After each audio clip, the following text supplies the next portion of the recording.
It was a very low fire indeed, nothing on such a bitter night. He was obliged to sit close to it and brood over it before he could extract the least sensation of warmth from such a handful of fuel. The fireplace was an old one, built by some Dutch merchant long ago and paved all around with quaint Dutch piles designed to illustrate the scriptures. There were Cains and Abels, Pharaoh's daughters, queens of Sheba, angelic messengers descending through the air on clouds like feather beds, Abrahams, Belshazzars, apostles putting off to sea in butter boats, hundreds of figures to attract his thoughts, and yet that the face of Marley, 7 years dead, came like the ancient prophet's rod and swallowed up the whole. If each smooth tile had been blank at first, with power to shape some picture on its surface from a disjointed fragments of his thoughts, there would have been a copy of old Marley's head on every one of them. Humbug, said Scrooge, and walked across the room. After several turns, he sat down again and threw his head back in the chair. His glance happened to rest upon a bell, a disused bell, that hung in the room and communicated for some purpose now forgotten with a chamber in the highest story of the building. It was with a great astonishment and with a strange, inexplicable dread that as he looked, he saw this bell begin to swing. It swung so softly in the outset that it scarcely made any sound. But soon it rang out loudly, and so did every other bell in the house. This might have lasted a half a minute or a minute, but it seemed like an hour. The bells ceased as they had begun together. They were succeeded by a clanking noise deep down below, as if some person were dragging a heavy chain over the casks in the wine merchant's cellar. Scrooge then remembered that he had heard that ghosts in haunted houses were described as dragging chains. The cellar door flew open with a booming sound, and then he heard the noise much louder on the floors below, and then coming up the stairs, then coming straight towards the door. "Oh, it's humbug still," said Scrooge. "I won't believe it." His color changed, though, when without a pause it came on up through the heavy door and passed into the room before his very eyes. Upon it coming in, the dying flame leaped up as though it cried, "I know him! It's Marley's ghost!" and fell again. That same face, that very same. Marley in his pigtail, usual waistcoats, tights, and boots, the tassel on the lather bristling like his pigtail, and his goat skirts, and the hair upon his head. The chain he drew was like was clasped about his middle.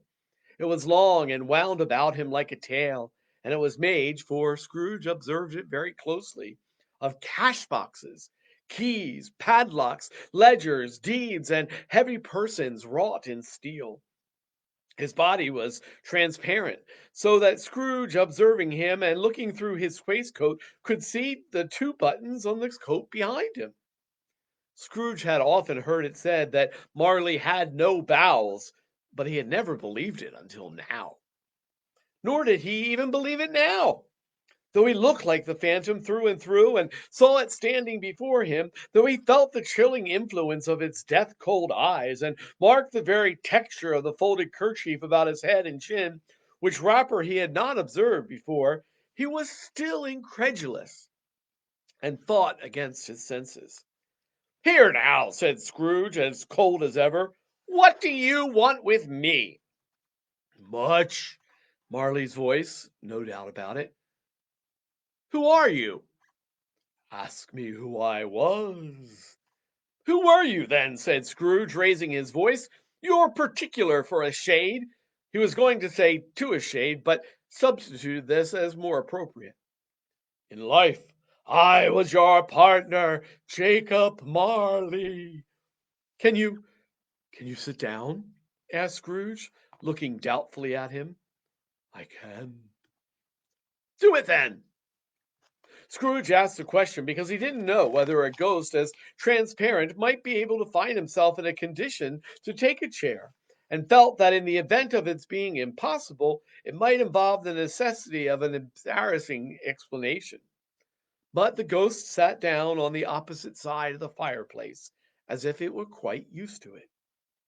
"You don't believe in me," observed the ghost. "I don't," said Scrooge. "What evidence would you have of my reality beyond that of your senses?" "I don't know," said Scrooge. "Why do you doubt your senses?" "Because," said Scrooge, "a little thing affects them. A slight disorder of the stomach makes them cheats. You may be a bit of undigested bit of beef, or a blot of mustard, a crumb of cheese, a fragment of undone potato.